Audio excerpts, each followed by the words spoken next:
Hi, everyone. This is Tracy Malone from NarcissistAbuseSupport.com. Today, I'd like to talk to you about a topic having to do with narcissistic parents. So, if you have had a narcissistic parent, you have different ways that this can go, right? It could be where you just cut them off and you have nothing to do with them. And then there's another segment of people that are at a difficult crossroads when their parents begin to age and they feel obligated to them. This is not love, this is obligation to help them as they age, help them in their nursing home, help them whatever they need. This segment, including myself, came in and helps the narcissistic parent, despite never getting that love themselves from their parent. And even if they were sick, their parent would not turn around and help them for not 1 minute. So, you know, the narcissistic parent can come in a spectrum too. We have to understand that it's not all, the top level. If you're like 1 to 10 on the crazy scale of narcissistic parents, right? You can have like the low end where I'm not saying it's not as important, but the subtle put downs, right? They make you feel not good enough. Nothing you ever do is right. It's just a constant niggle that's just punching at you, and you hear them in your head even when they're not home or in your present. Then there's the other kind of narcissistic parent that is a rager, a screaming, knockdown, tear you apart, threaten to call the police on you, have you arrested, things like that that are just on the spectrum of super, super crazy. And so even no matter which camp you're in, whether you are just like they're just there and you don't like spending time with them, or they make everything awkward, or they don't want to spend time with you, that lower end, to the high end where they are again screaming, raging, no matter where you are, like making that decision to help a parent who is aging and sick is one of the biggest decisions you will ever have to make.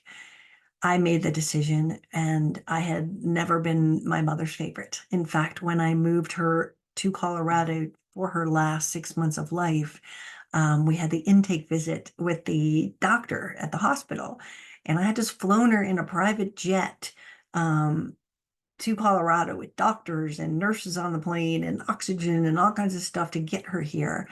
And we're sitting there with the doctor, and the doctor's like, "Well, you are so lucky to have a daughter taking care of you." And she goes, "Yeah, it's so weird. I would have never thought it would be Tracy because she's the one I liked the least." Stop for a second. Yes, that's what my mother said. And the doctor dropped his pen and looked at her and was horrified and made some comment to her about the inappropriateness of that. And clearly I cared. I got her here and I'm checking her into a hospital to care for her.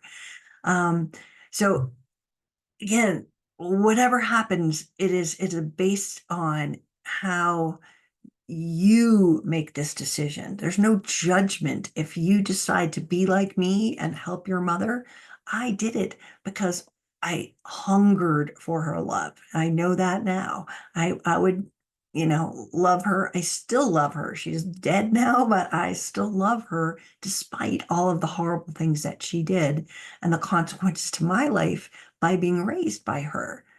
I also have empathy for her now that she's gone than I would have never had before because it's safer.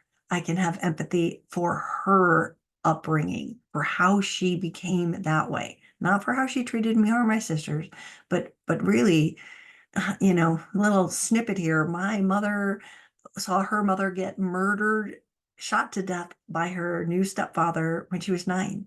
And then she was put into 26 foster care families. She didn't know what a family was. She didn't know how to play Monopoly with children or bond or be there emotionally for them. So I've learned to let go of her shortcomings because she's dead. But I also was that caregiver.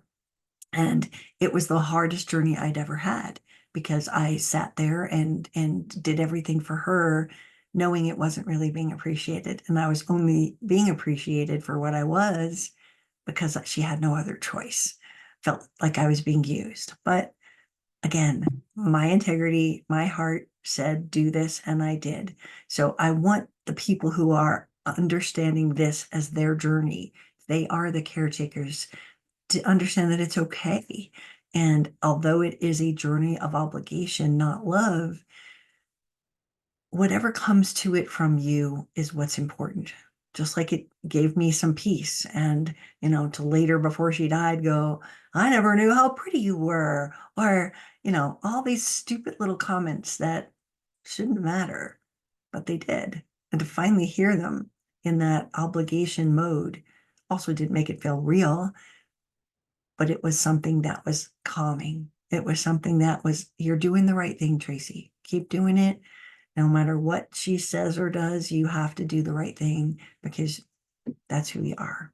So you hold that in your heart. If you make this decision, you know it's going to be hard. You know that um, you're never going to get the thanks that you should for the amount of work that you're being put through. You know that it's going to be painful and he or she will resist every single thing that you do. They don't like to be controlled. And when someone steps in to help, they see it as control.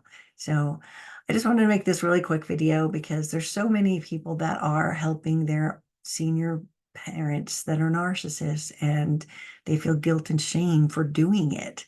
And I want to alleviate that guilt and shame and say, this is your journey. Do what I did, do what you do. It doesn't matter. Your journey and your decisions are the only thing that matter in life now. And taking care of an aging narcissistic parent, if that's your journey and your choice, then don't feel guilty about it. If it's your journey and you don't want to do it, you don't have to. You could walk away. It's hard.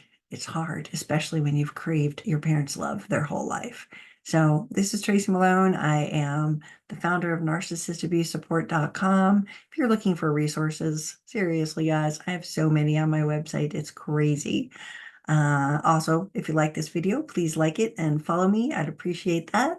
And I look forward to seeing you again soon. Thank you so much.